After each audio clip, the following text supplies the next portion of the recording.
as far as kayaking goes, I'm looking at going to Las Conchas soon.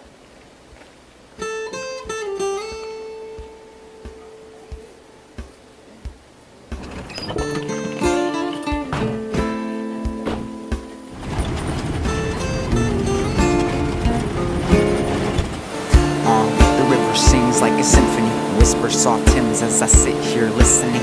She can murder you, or she can make you stronger. This goddess is also known as a monster, and when unleashed, she can eat you in a second. Have you reaching for the light as you scream to get a breath in. And if it goes and all hope wastes away, may your soul breathe forever on the crest of these waves. I crave nothing more than perfect current, immersed in the whirling dervish of turbulence. Beneath the surface is a realm less traveled as the canyon cuts deep through the roots of the mountains. The flow, as it's called, pumps blood through the planet like veins through these strange brains that we inhabit. I see the madness all around me and it don't stop. Another rundown channel sadness on the sidewalk. I wish the rain could wash this all away, open up the floodgates and drown out the pain. And when no life remains, death will not be sinister, cause one day I will be one with this river.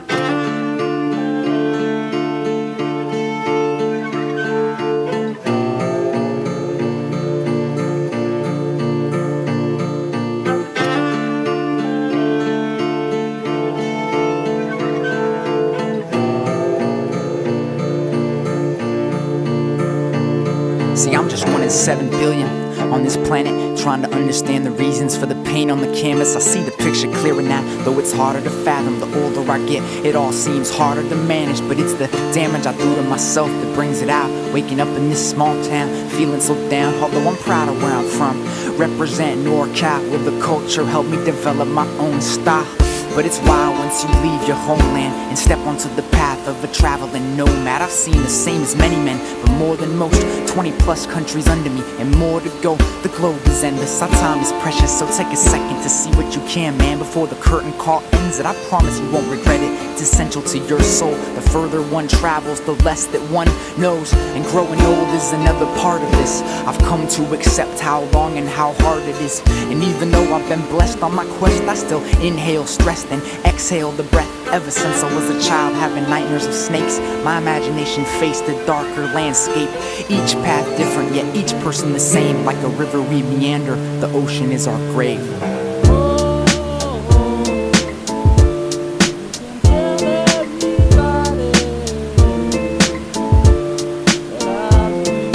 Love. During this independent study, I really kind of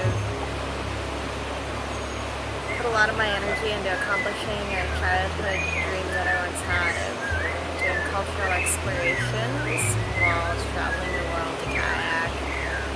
And it's been really cool. I guess that I've really kind of started to look towards what I could do to do something that's like piecework or some sort of humanitarian effort while I travel. And part of figuring out how to answer to this calling that I had to do more than just travel the kayak was by watching some of the videos that some of the sport leaders have produced, and then seeing them get to do the kind of expeditioning that I know I'm learning about in my outdoor education courses and program through Colorado Mountain College was really cool, you know, because like we do river orientation where we go and we learn all about the logistics, the planning, pulling together, you know, these kinds of trips with all of these, like, you know, little Guatemalan kids running around being like, oh, the kayakers, hey, hey, you know, and like all the soccer kids being like all cool, like, what's up, you know, like having this kind of like admiration for athletic talent and skill and enthusiasm just for being touched by the life of a foreigner and getting to mingle and be interested in each other and just like getting to take on this culturally diverse mosaic of traveling and of pursuing one's passion. And it has been so cool to kind of find myself in these situations that I can reflect on as having, you know, seen in movies that I was inspired by growing up. With this Lost to Sense kayaking movie, I really found the cultural preservation to be in our own culture, you know, in our culture as kayakers on the river.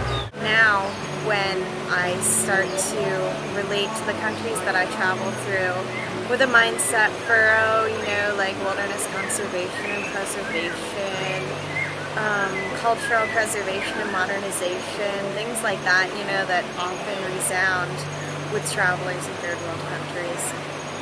I might have a little bit more genuine compassion with them and recognizing similar elements in my own life.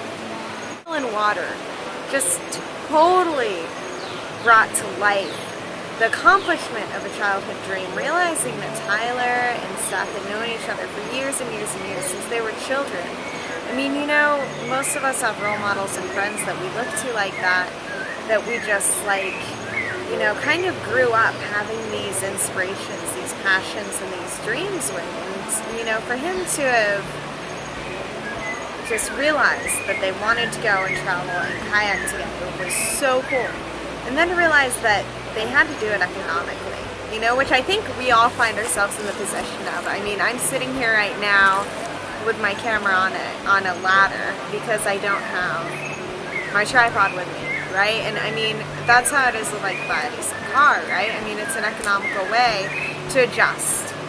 As far as the way that it connected with the people that it drew interest from throughout their travels, I think that was one of the most inspirational aspects, and it's an element that was true too in the Suncatchers project, with Rush and going through the Africa Revolution tour and everything, was just like traveling in a way that really brings a sense of good to the people that you're, interacting with when you travel. And thanks to those that have been